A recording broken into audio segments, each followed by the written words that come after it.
This afternoon, the American people will hear from two witnesses who are both veteran national security professionals, one at the Department of State and the other at the Defense Department.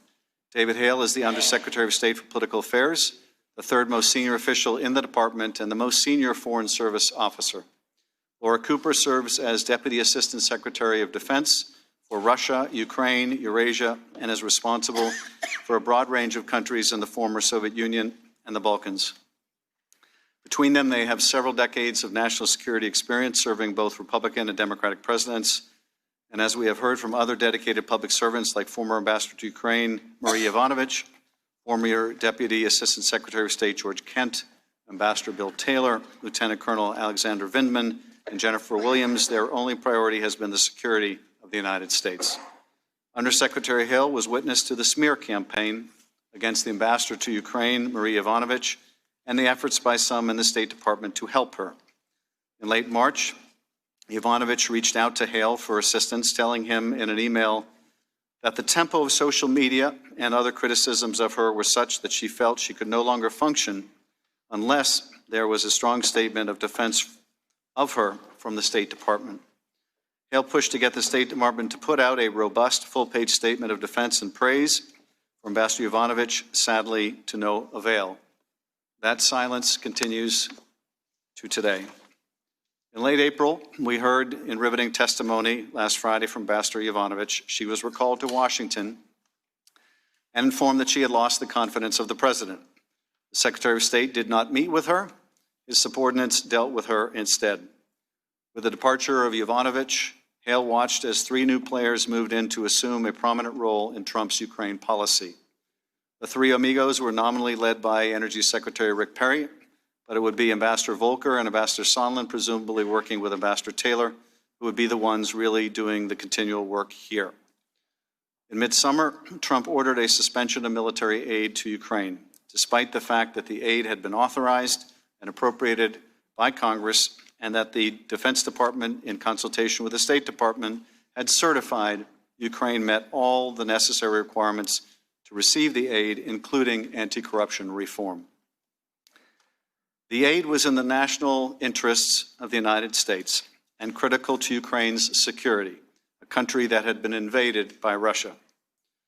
From her office in the Pentagon, Ms. Cooper oversaw a significant amount of security assistance flowing to Ukraine and was involved in efforts to understand and reverse the suspension of nearly $400 million in U.S. aid. Cooper, along with others, learned about the freeze during a series of interagency meetings in the last 2 weeks of July. At the first meeting on July 18th, an OMB representative relayed that, quote, the White House Chief of Staff has conveyed that the President has concerns about Ukraine and Ukraine's security assistance, unquote, and that a hold had been ordered by the President. No explanation was provided.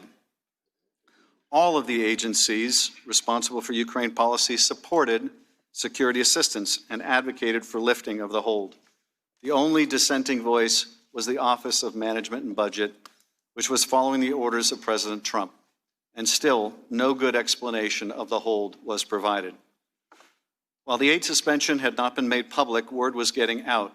Catherine Croft, Special Advisor for Ukraine negotiation, who worked closely with Ambassador Volker and who testified before this committee at a deposition, received 2 separate calls in July or August from officials at the Ukrainian embassy who, quote, approached me quietly and in confidence to ask me about an OMB hold on Ukraine security assistance.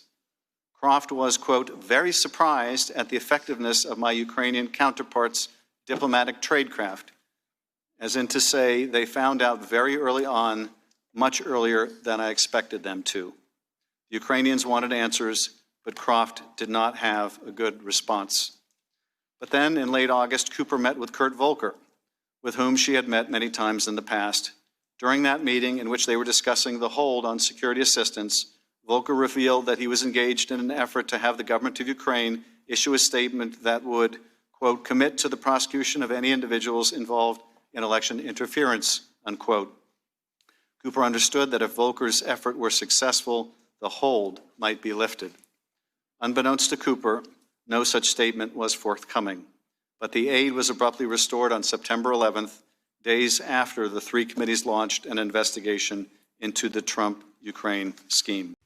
Hey, NBC News viewers, thanks for checking out our YouTube channel. Subscribe by clicking on that button down here and click on any of the videos over here to watch the latest interviews, show highlights, and digital exclusives.